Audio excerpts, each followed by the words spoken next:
It's One Direction with One Thing, Cheshire Salt 106.9, Thursday morning, coming up to 20 past 11. We've got music on the way from Kelly Clarkson. We'll play that for you a little bit later on. But of course, this week on Silk is Stress Awareness Week, and someone who's going to tell us a little bit more about it is Simon Littlestein from Freedom Through Hypnosis. Morning, Simon. Morning, Andy. How are you? Very well, how are you? Not too stressed, I hope. Yeah, all right, me. Well, I think. Yeah. I mean, let's find out as we go on. Now, Simon, obviously, a lot of people know you from, Furnishings for You and things like that.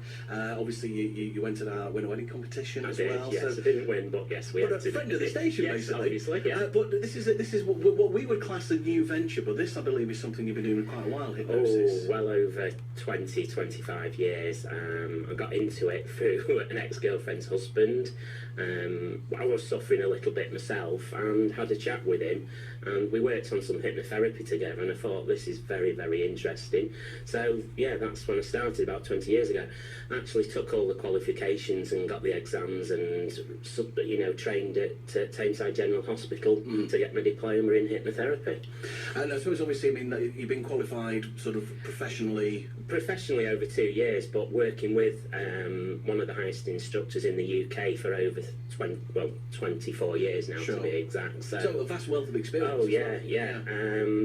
It's just working in the community and stuff, you want to help people, and he helped me, and it was just something that I believed I could pass on. Never had the time to train, and then was given the chance a couple of years ago to really take it all the way. Sure. And obviously, I mean, it is that you've been through something similar yourself. You know what it's like, you know what it can do, and you want to kind of pass that on to other people. Well, I've seen what it can do firsthand, and there's so many people out there that need help, just don't see it and don't recognise it. So it's more of a campaign to help people awareness of stress.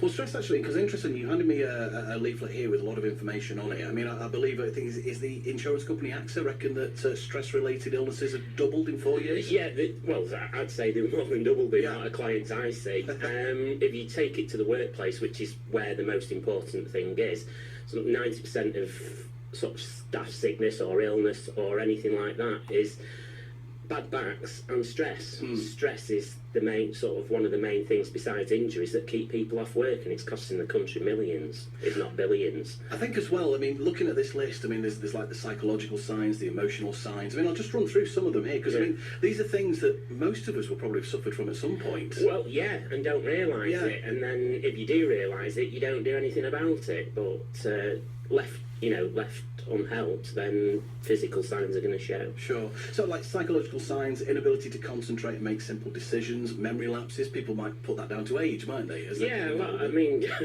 memory lapses. I've wondered what I was doing here before.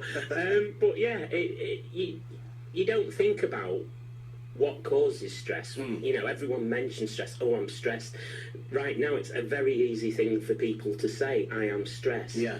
But then do nothing about it. Sure. End up at the doctors suffering pains, suffering headaches, suffering sickness, and just put it down to where they are at the moment, rather than a whole category of things that add up to stress. I mean, ultimately, from your experience, is it a case that, you go through this stressful period, it can be anything from months to a year or whatever, and it always will manifest itself physically some way? Yes, it will. One of my biggest sort of client ventures is irritable bowel syndrome. Everyone's heard of it. I work with my instructor on it because I really wanted to understand what it was doing. People put it down as a disease or an illness, irritable bowel, but it's actually a stress-related illness. People don't understand what causes irritable bowel. I know I had one of my clients, he suffered it for 32 years. He was on tablets every day for 32 years. I'm not saying it's a miracle cure, but we worked for 5 sessions and he's now off his tablets. Right. Now, if he discussed it or found another route to get help, maybe it could have been cured a long time ago without any other side effects. Do you think as well now sort of GPs are recognising that some of these things could be, or is it a case that they still need to be sort of brought into it? I think the younger GPs, definitely. I have had quite a few talks with younger GPs. The older GPs, it's like a modern science. It's been around for thousands of years. The Greeks, the Romans, they all used it in some way, but more so we want people to get to know. All you see is the people on telly walking around like chickens, flapping the wings, eating onions and stuff. and it gives what we do a bad reputation. So many of my clients come in so scared of what's going to happen because they really don't know what's going to happen. They think, well, maybe I'm going to make some meat on you. It's just what you see on telly, and we believe what we see. So until they come in, see the relaxing state of mind and things like that, then it gets a lot easier. The first session's always the hardest, and then now when they know, the second and third make it so much easier.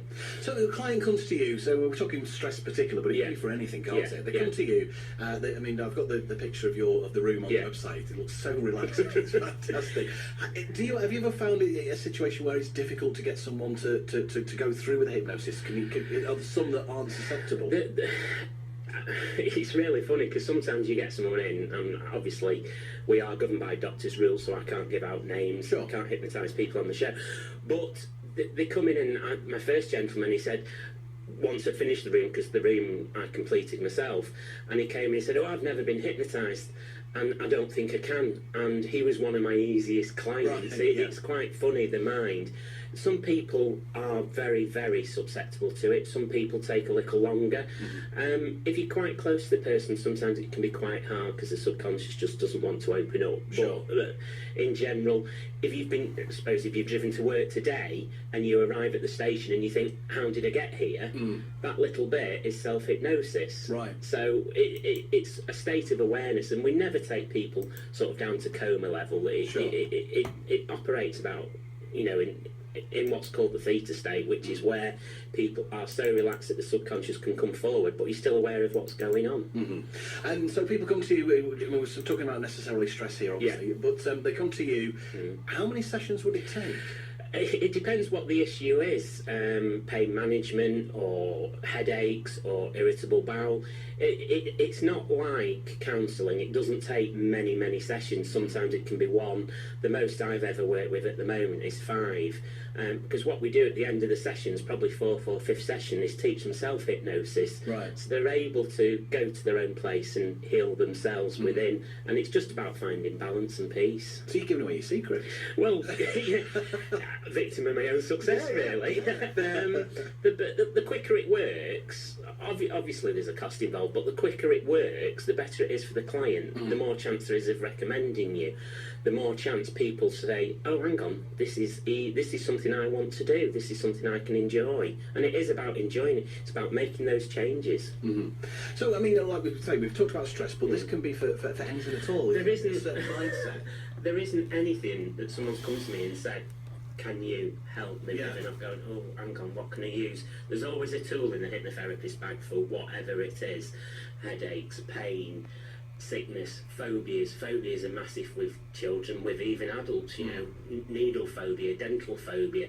There hasn't someone presented to me with an issue that can't be helped with hypnotherapy.